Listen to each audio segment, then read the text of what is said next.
नाज़रीन असीं हींअर मौजूदु आहियूं विलेज आहे मोहम्मद बाचू दावश तालुको आहे मीरो खान सिजावल पुलिस जी जेको आहे त पंहिंजे ॾाढाईअ जो अंत करे छॾियो आहे। पुलिस जी दहशत में नौजवान जेको आहे फोत थी वियो आहे। मंज़ूर अली उन जा बिरादर असां सां गॾु आहिनि। कोशिशि कयूं था नाज़रीन जी ॻाल्हि ॿोल आहे उहा असां आवाज़ ज़रूरु जी अदा वाक़ियो कीअं पेश आयो आहे। साईं इहो हवालो इहो थियो आहे त असांजो मुंहिंजो भाउ जेको आहे दहशत में वीचारो फौत थी वियो राति।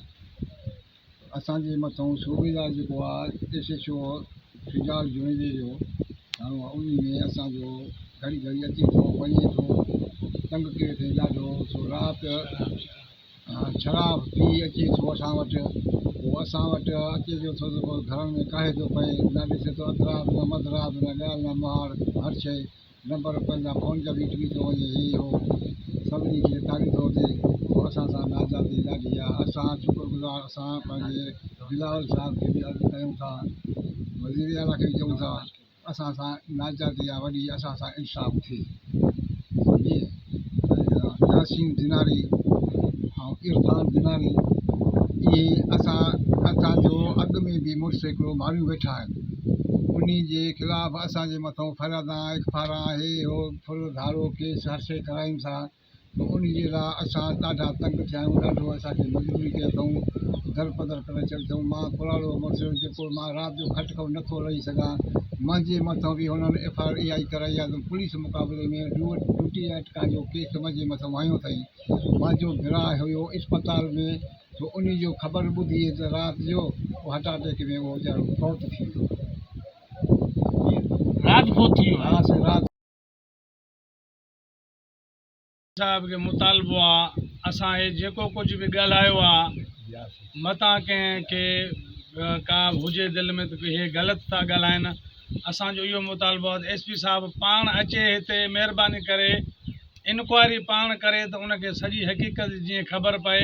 बाक़ी हिते त न को असांजो इंसाफ़ थो करे न को ॿुधे थो।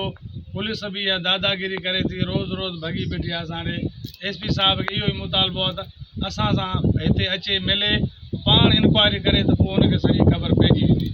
महिरबानी। नथो ॾिसे अधु राति नथो ॾिसे मधु राति वेठो आहे शो मीर तव्हांखां सवाइ हुनजी ॻाल्हि हो इहे बाडी गार्ड अथसि मुनवर सारियो मीर तुंहिंजो तव्हांखां सवाइ वेठा आहिनि घर में मुनवर सारियो आहे। तव्हांखां सवाइ लाइक़ु मुंशी आहे खोसो उहो चवे थो त गुज़रियल साल मुंहिंजो भाउ मारियो अथऊं उन खां हथु खणो केस खऊं त तव्हांखे आज़ादु कंदासीं। असां सां वॾो न हक़ असां सां वॾो ज़ुल्म आहे। शाम सुबुह अचे थो नथो ॾिसे राति जो 12 नथो ॾिसे ॾींहं जो 12 ॿाल जो लटो कीअं नंगनि जो को कीअं माना भॻो बीठो आहे शराब पीए थो ॾींहं राति शराब अथसि गाॾियुनि में।